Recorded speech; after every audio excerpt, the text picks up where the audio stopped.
An enraged stranger bursts into a cafe, targeting Barron Trump with sharp accusations.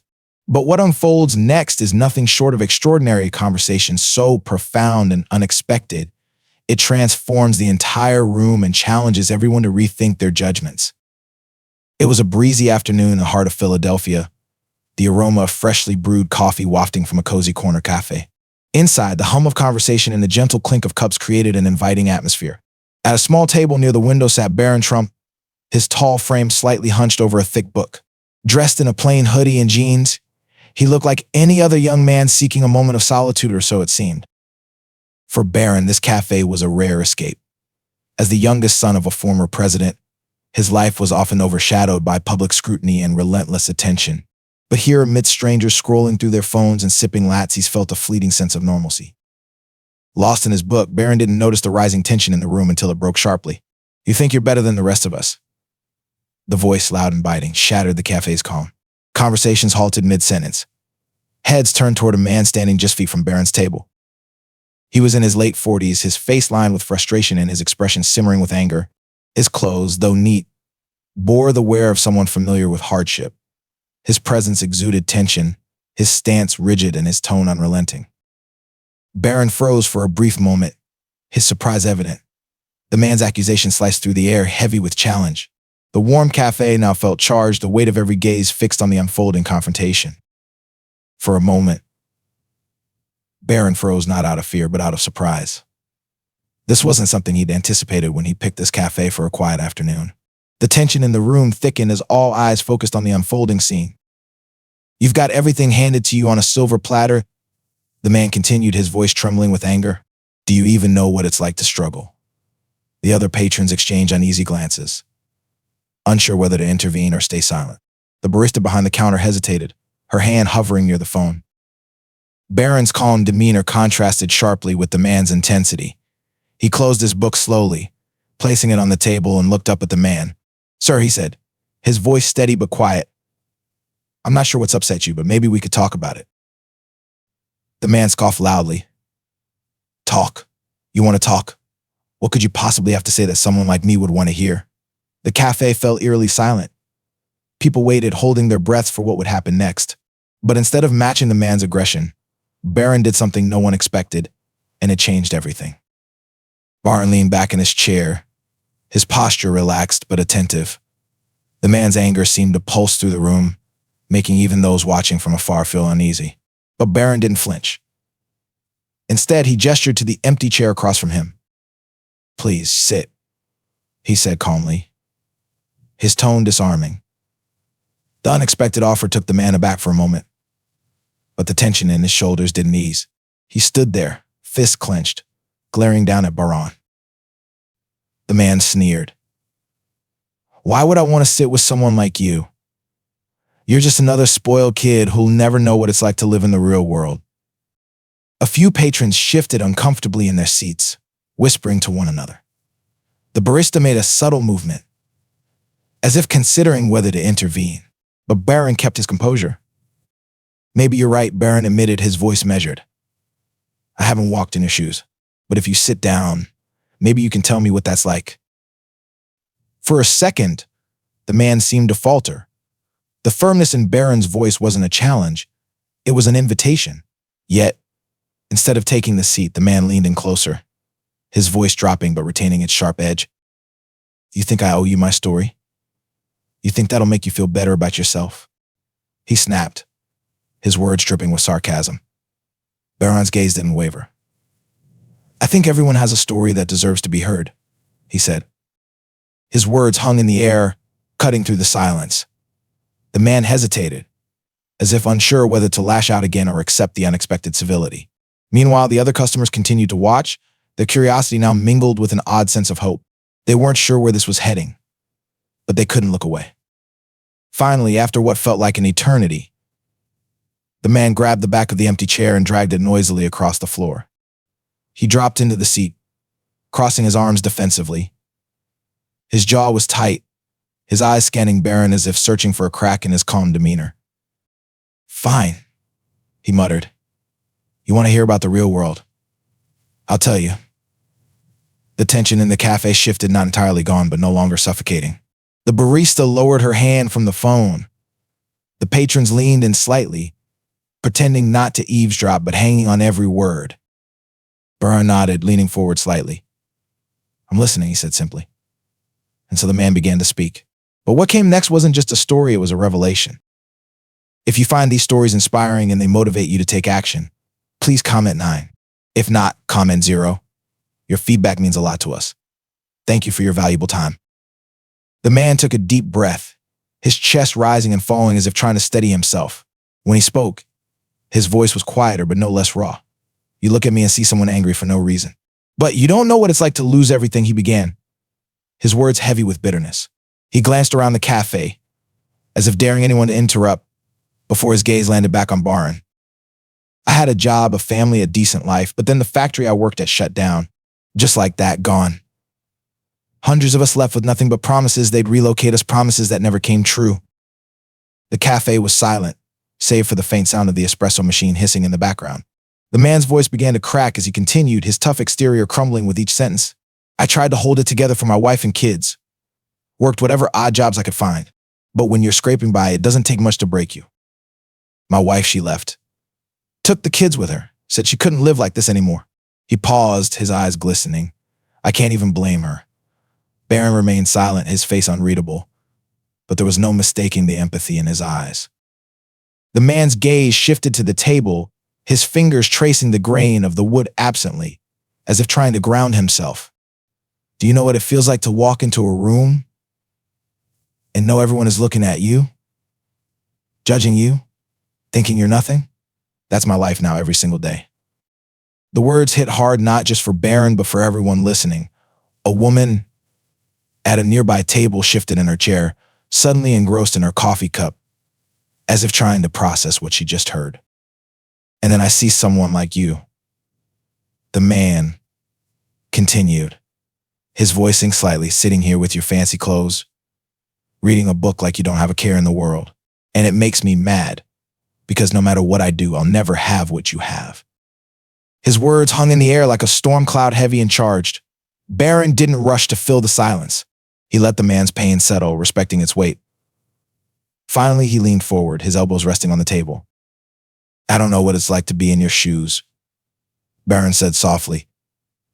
"But I do know what it's like to feel judged, to feel like people have already decided who you are before you've even said a word." The man looked up sharply, his eyes narrowing. "What could you possibly know about that?"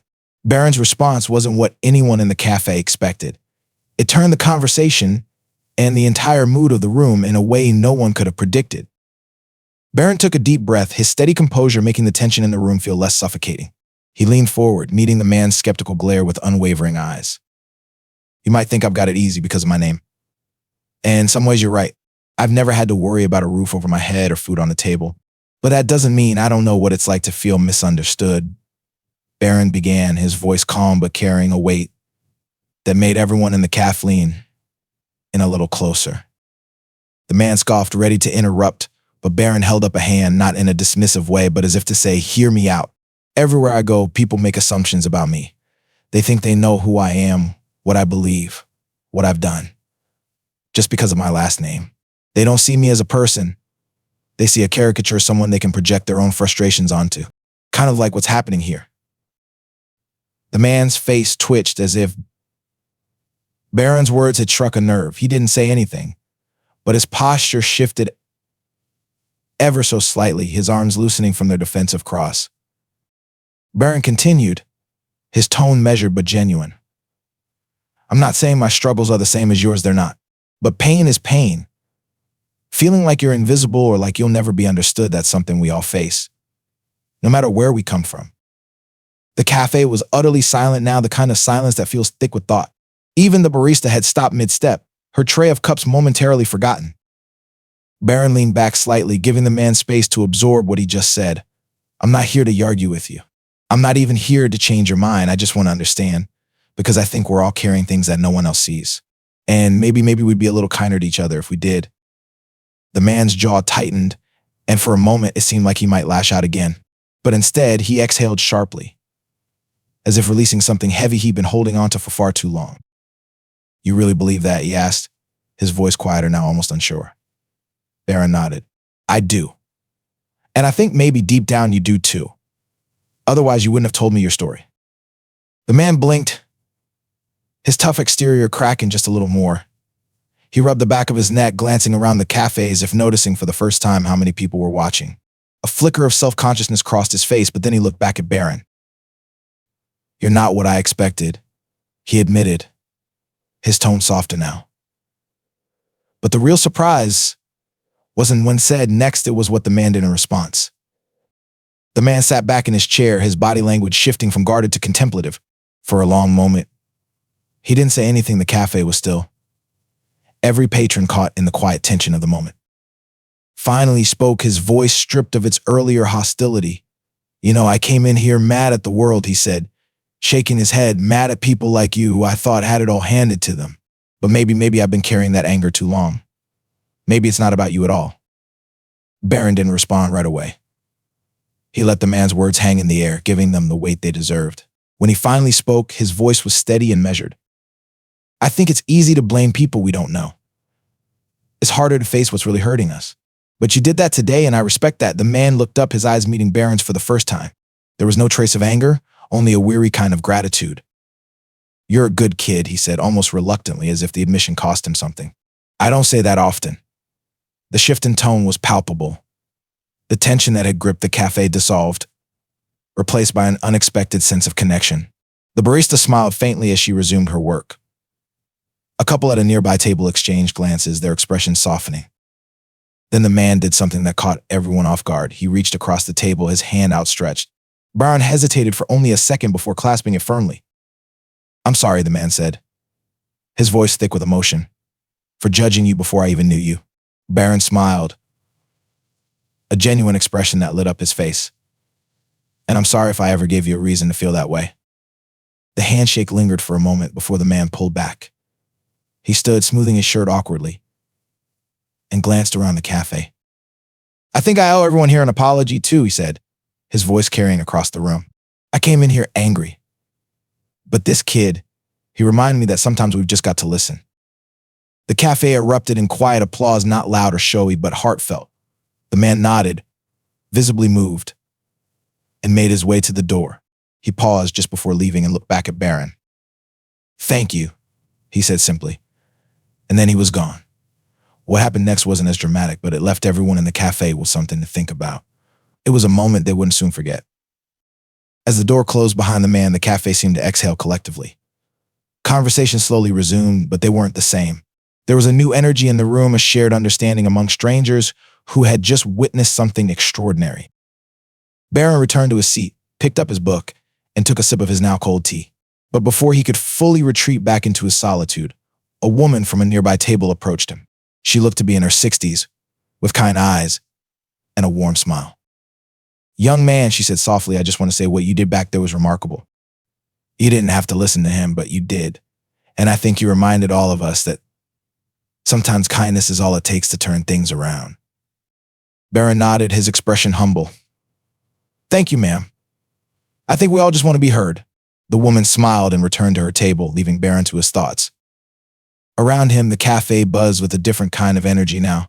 Patrons were smiling at each other, striking up conversations, and offering small gestures of kindness, holding doors, sharing smiles, and even picking up tabs. By the time Barron left the cafe, the day felt brighter not just for him, but for everyone who had been part of that moment. The man's anger, Barron's empathy, and the simple act of listening had created a ripple effect of understanding and compassion. As Barron walked down the street, he couldn't help but think about how small actions could have such a big impact. He didn't know the man's full story, and he probably never would. But in that cafe, for those few moments, they had connected, and that connection had changed the tone of an entire room. Maybe that's all it takes sometimes, Barron thought to himself. Just a little bit of empathy to remind us we're not so different after all. In the end, what began as a tense confrontation became a moment of reflection and unity. Barron Trump's calm demeanor and empathetic response not only diffused the situation, but also inspired everyone in the cafe to see things differently. His ability to listen and respond with kindness turned a stranger's anger into a heartfelt apology, reminding us all of the power of understanding and compassion. This story isn't just about Barron or the man who yelled at him. It's about how small acts of patience and empathy can create ripples of positivity in unexpected ways. If we take a moment to pause, listen, and respond with kindness, we might just change someone's day or even their perspective. If this story moved you, don't forget to like, share, and subscribe for more inspiring content. Together, we can spread a little more kindness in the world.